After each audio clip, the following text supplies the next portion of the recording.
Assalamualaikum warahmatullahi wabarakatuh. Alhamdulillahirabbil alamin. Shalatu wassalamu ala asrofil anbiya wa mursalin sayyidina wa maulana Muhammadin wa ala alihi washabihi ajmain. Amma ba'du. Yang kami muliakan dan kami cintai Bapak Kiai Haji Ma'ruf Amin, Wakil Presiden Republik Indonesia.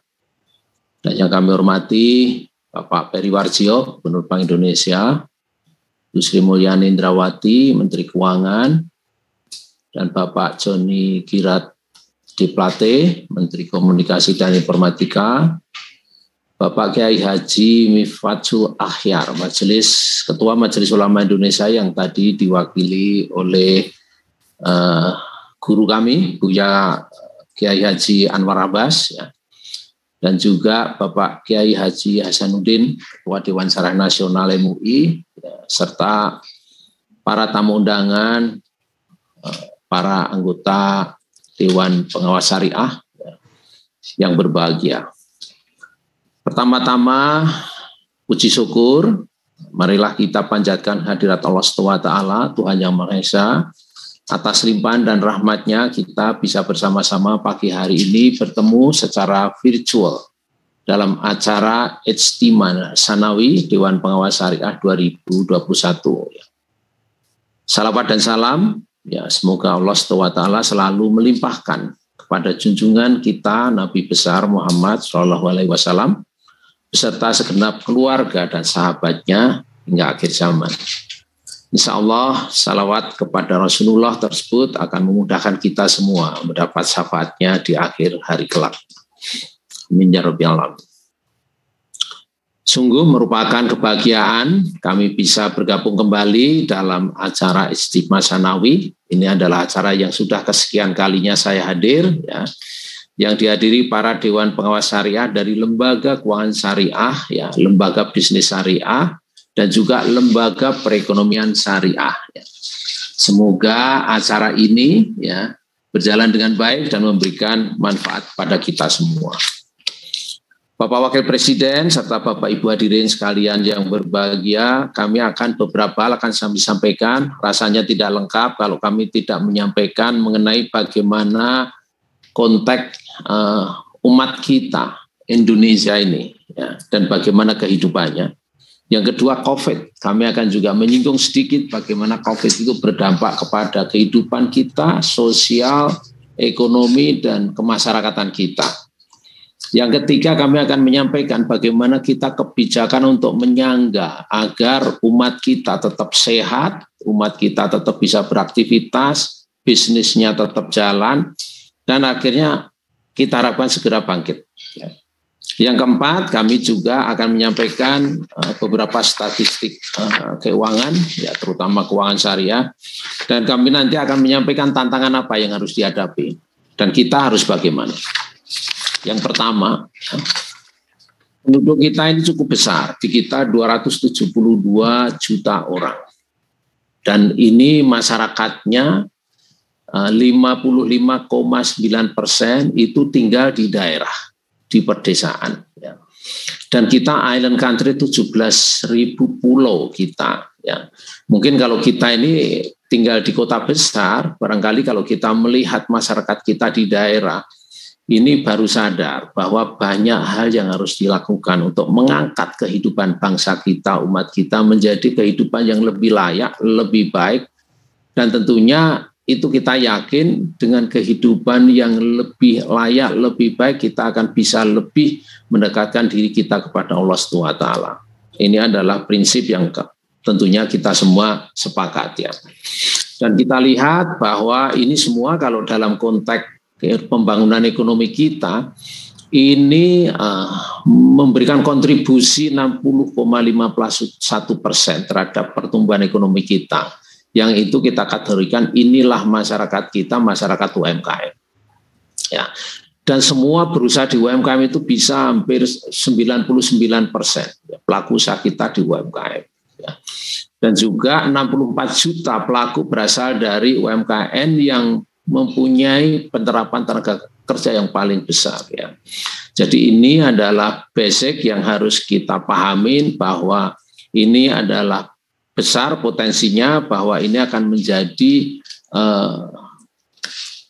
foundation kita bagaimana mengembangkan ekonomi syariah kita ya. Dan ini adalah kebanyakan milenial, di mana ini 64,5 juta jiwa ya. Ini umurnya 16 sampai 30 tahun. Inilah sebenarnya harapan kita ke depan untuk menjadi sokok guru ekonomi syariah kita. Bapak Wakil Presiden dan Bapak Ibu hadirin yang berbahagia ya. Kita tahu COVID kemarin luar biasa, tidak pernah kita kebayang sebelumnya akan ada virus COVID-19.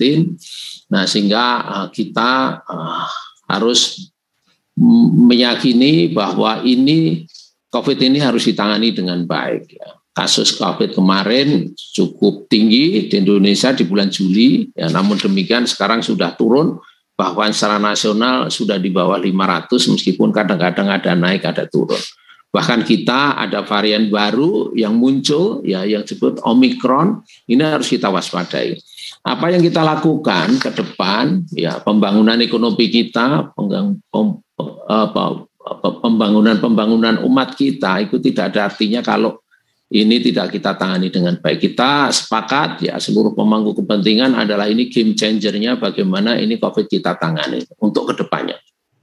Nah, sehingga pemerintah bersama seluruh komponen bangsa berupaya percepatan vaksin. Sekarang ini sudah mencapai 66,9% untuk vaksin dosis pertama dan 45,9% untuk vaksin dosis kedua. Dan sebagai pemahaman kita bahwa ini minimal harus segera mencapai 70%, itu yang kita katakan supaya herd immunity kita tercapai. Ya, artinya kalau herd immunity kita tercapai, meskipun ada virus kita tetap bisa tidak tergejala dan kita tetap bisa melakukan aktivitas meskipun mungkin harus sedikit meriang dan sebagainya. Ini adalah sebenarnya konsepsi bagaimana herd immunity harus kita capai. Ya. Dampak perekonomian kami sampaikan bahwa luar biasa ya, capital indeks harga saham kita pernah turun sampai titik terendah 3.900 di 24 Maret 2020 ya.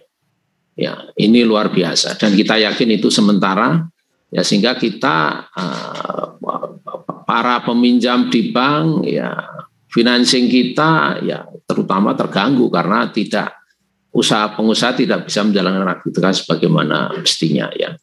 Nah, sehingga pemerintah ya bersama-sama ya OJK, Bank Indonesia dan LPS, pemangku kepentingan lainnya berupaya menelurkan berbagai kebijakan agar ya masyarakat bisa tahan ya menghadapi ini ya, ada bansos ya dan juga ada kredit-kredit yang memudahkan ya, yang disubsidi oleh pemerintah. Tadi Pak Wapres mengatakan KUR ya, yang syariah kita ciptakan juga ya, di mana pemerintah harus mengeluarkan budget 744,77 triliun ya.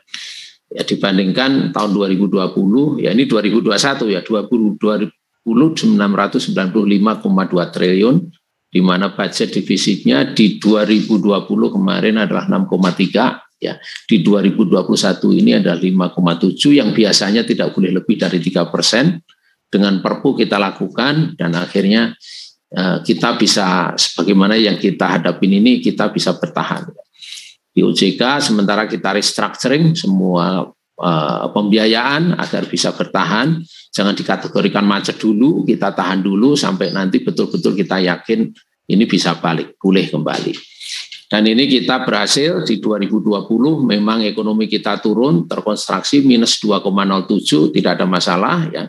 Tapi sekarang di Q3 sudah menjadi 3,51 positif ya di 2021 ini. Dan kita harapkan di 2021 akhir tahun itu akan lebih baik lagi, kita harapkan bisa di atas 4%. Bapak Wakil Presiden serta Bapak Ibu hadirin yang berbahagia, ya.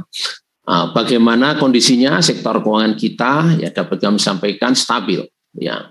semua stabil, masyarakat sudah mulai melakukan usahanya, mobility sudah mulai dibuka, meskipun kemarin sempat ditutup, ya diketatin di bulan Juli Agustus, sekarang sudah mulai. Namun tetap harus waspada, tidak boleh jumawa, tetap prokes kita terapkan dengan baik ya. Kita merujuk kepada beberapa angka statistik ya, di mana industri syariah ya dibandingkan dengan tahun lalu per September 2021 ini meningkat menjadi ya, 1.993,41 triliun atau dalam US dollar 139,33 miliar US dollar. Market share industri keuangan syariah, ini industri ya, meningkat menjadi 10,19%. Ya, dari industri keuangan secara nasional. Dan juga di perbankan syariah merupakan pelopor ya di ekonomi syariah kita, dan sektor keuangan kita telah memiliki 12 bank umum syariah, 20 unit usaha syariah, 165 bank pembiayaan rakyat syariah dengan porsi 6,52% dari total aset perbankan kita ya. Dan perbankan syariah tumbuh positif baik dari sisi aset di mana tumbuh 12,22% secara YoY, dan disalurkan ya dalam penyalurannya ya tumbuh 7,45% secara YoY. Dana pihak ketiga tumbuh 9,4% dan ketahanan perbankan syariah cukup baik ya. Tidak ada masalah, KAR 23,78. Jadi angka-angka ini menunjukkan bahwa syariah tetap bisa bertahan dan bahkan lebih baik angkanya dibandingkan konvensional ya. Di mana angka BUPU, ROA dan juga sama. ROA perbankan syariah September 2021 1,97 ya. Dan di mana tahun lalu adalah 1,58, jadi lebih baik. BOPO juga turun dari 83,2 menjadi 79,01. Ini semua menunjukkan bahwa ruang pertumbuhan syariah luas dan bisa lebih cepat ya. Tentunya ada beberapa hal yang harus kita waspadai ya. Di indeks syariah sama sudah mulai bangkit ya. Sekarang ini juga di IHSG telah 6.507 ya. Di mana Jakarta Islamic Index juga telah kembali rebound ke level 558,5 poin ya, atau naik 41,8% di posisi 24 Maret dari posisi 24 Maret 2020 ya. Nah, ini juga kita lihat bahwa berbagai instrumen ya, diantaranya sukuk korporasi outstanding Oktober 2021 sebesar 34,98 triliun, sementara itu sukuk negara tetap menjadi pilihan investasi domestik dengan nilai outstanding sebesar 1.152 triliun. Jadi Bapak Wakil Presiden, Bapak Ibu hadirin sekalian yang berbahagia, ini kita menunjukkan bahwa sekarang ini dari kelembagaan ini sudah banyak ya, di pasar modal aja 61 manajer investasi yang memiliki unit pengelolaan investasi syariah, dan ada 14 perusahaan efek yang memiliki syariah online trading system ya. 1 manajer investasi syariah, 13 penerbit daftar efek syariah, 29 penjamin emisi sukuk, 59 emiten penerbit produk korporasi melalui penawaran umum ya, dan 112 ahli syariah pasar modal. Jadi dari segi kelembagaan ya, ini sudah kita siapkan, tinggal bagaimana kita mengisinya ya. Dan juga banyak sekali di industri yang kaitannya dengan digital ini sudah kita kembangkan. Di antaranya kita sudah mendigitalkan Bank Wakaf Mikro. Prosesnya sudah melalui kita siapkan untuk masuk dalam digital platform. Bahkan nasabahnya akan kita masukkan dalam e-commerce ya. Di samping itu juga kita sekarang ini dapat tantangan bahwa ada pinjol-pinjol yang ilegal. Nah, sekarang ini kita siapkan. Apakah memang Bank Wakaf Mikro bisa kita siapkan masuk ke sana? BPR Syariah pasti bisa. Jadi ini sebenarnya ada ruang yang harus diisi oleh produk-produk syariah ini untuk menjawab tantangan-tantangan yang ada ya.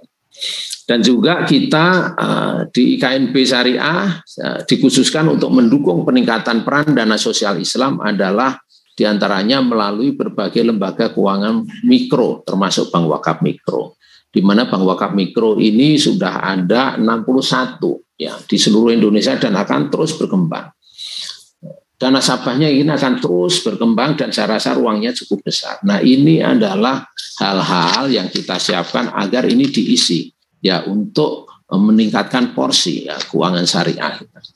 Nah, ada beberapa kendala yang tentunya kita pahami yang sebagaimana juga disampaikan oleh Bapak Wakil Presiden bahwa hal yang kita siapkan tadi ini tidak cukup ya apabila tidak ada yang dibiayai ya. Yang kedua, yang kita tawarkan tadi meskipun bisa menawarkan berbagai instrumen yang lengkap, tapi apakah instrumen tersebut juga semua bisa dioptimalkan oleh para nasabah ya. Nah, sehingga dari segi supply-nya kita siapkan sudah cukup lengkap ya. Nah, bagaimana kita menyiapkan dari segi demand-nya dan ini bagaimana bisnisnya kita siapkan. Tadi industri halal kami mendukung dan mensupport bahwa ini harus kita kembangkan. Lantas juga bagaimana ekosistem ya industri tersebut bisa cepat ya diakses ya melalui digital ya. Dan juga ini harus kita tuangkan dalam berbagai ekosistem yang juga sudah disiapkan oleh pemerintah mengenai pembiayaan ya kur cluster maupun kur yang bersifat syariah yang tentunya ini ada subsidinya dan sangat murah. Net ya bahwa subsidi yang dilakukan oleh pemerintah 6% ya dan juga ada subsidi itu adalah subsidi kur, ada subsidi PAI-nya 3%, sehingga net ya itu bagi kos pembiayaannya ya ini sangat murah ya. Nah, Bapak Ibu sekalian yang berbahagia, nah bagaimana tantangan dari segi supply-nya ya kita siapkan ya bahwa ini digital ya itu menjadi satu hal yang keharusan. Yang kedua produknya harus lengkap termasuk hedging sistemnya harus kita siapkan ya ini untuk menyiapkan apabila nanti ada nasabah yang besar yang membutuhkan produk-produk itu ya. Lantas yang ketiga tetap harus bisa menjangkau masyarakat luas dengan harga yang murah, cepat, kualitas yang lebih baik ya. Ini yang kita siapkan. Bukan tidak ada tantangan, kami juga tahu bahwa ini tidak gampang, tapi yang kami siapkan adalah bagaimana kita mempunyai lembaga syariah, keuangan syariah yang size-nya cukup besar sehingga bisa berkompetisi dengan konvensional. Dan ini menjadi hub nanti lembaga syariah kecil mengenai bagaimana produknya, bagaimana teknologinya, bagaimana SDM-nya, ini akan menjadi bapak angkat dari yang kecil-kecil. Dan ini sudah kita siapkan tadi adalah merger Bank Syariah milik pemerintah menjadi BSI. Ini menjadi sangat penting. Dan kami yakin BSI akan menjadi bank yang besar. Ya sudah kita siapkan untuk nanti melakukan right issue dan ini akan tentunya umat akan berduyun-duyun akan membeli sahamnya dan juga akan menjadi satu bank yang besar yang bahkan sebenarnya nanti kita harapkan mimpi kita bank terbesar di Indonesia akan dimiliki oleh bank yang memberikan produk dan berbasis syariah dan juga bukan hanya menjadi local player tapi menjadi player yang global ya. Bapak Wakil Presiden, Bapak hadirin sekalian yang berbahagia, tentunya ini penting bagaimana Dewan Pengawas Syariah ini berperan dalam mewujudkan mimpi-mimpi kita tersebut. Di antaranya program-program yang ada kita harapkan semua lembaga keuangan syariah masuk kepada segmen mikro, ya UMKM dan mikro. dan semua lembaga keuangan syariah masuk platform digital ya. Kita siapkan ya. Kalau belum tahu, nasabahnya akan kita didik, kita akan mendirikan kampus UMKM di seluruh Indonesia. Sehingga nanti seluruh nasabah syariah silahkan masuk ke kampus itu, kita bina bagaimana produksi yang baik, pembiayaan murah pasti sudah ada. Pemerintah menyediakan 285 triliun setahun ya. Yang itu adalah sangat murah, dan tadi disampaikan Bapak Wapres, ini sudah ada yang syariah ya, kurnya syariah. Pak Wimbo bisa dipercepat pemaparannya Pak Wimbo. Dan ini akan kita masukkan dalam ekosistem e-commerce ya. Kita bawa e-commerce yang syariah ya. Dan situ bahkan OJK sudah menyiapkan e-commerce khusus yang social e-commerce yang namanya UMKM. Nah, Bapak Ibu sekalian yang berbahagia, jadi ini dari segi bagaimana pembinaan ya umat, pengusaha menjadi penting, dan tadi adalah platform berkaitan dengan industri halal ini sangat bagus, sehingga nanti ini menjadi kita jahit menjadi satu ekosistem bersama, platform digital UMKM syariah di seluruh Indonesia, dan kita punya hub yang cukup kuat, yaitu yang kita sebut Bank Syariah Indonesia, dan kita juga punya pemerintahnya program yang kita sebut program gerakan nasional bangga buatan Indonesia.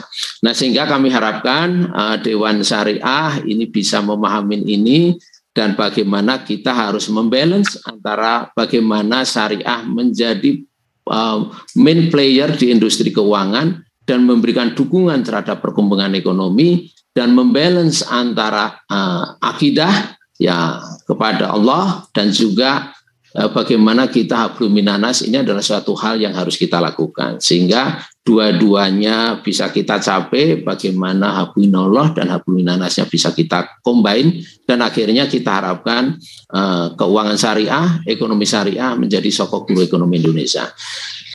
Kami sekali lagi terima kasih, mengapresiasi Dewan Syariah Nasional dan Majelis Ulama Indonesia atas beberapa hal yang telah dilakukan selama ini, dan namun demikian kami sampaikan tadi tantangan kita cukup besar ya, terutama pasca COVID ini, dan kami harapkan ini kalau kita lakukan secara bersama-sama dan bersinergi dengan seluruh pemangku kepentingan dan juga seluruh umat, saya rasa ini akan menjadi hal